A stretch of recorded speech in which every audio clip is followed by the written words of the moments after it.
Hello everyone, today I'll show you how to make a gray color text box in a PDF file using Adobe Acrobat Pro DC. Open your PDF file and select this tools option and scroll down. Here you will find this comment option, select here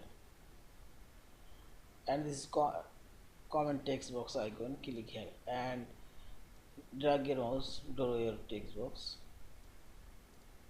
Now click on this text box, select, now click right button for properties, click here and select this appearance option. Firstly I'll choose border is gray color,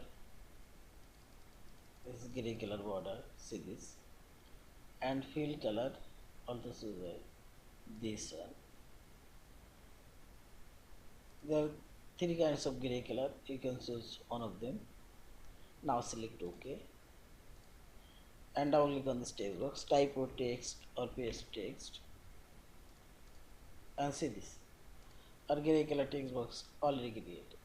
In this way you can create as many as text box you want.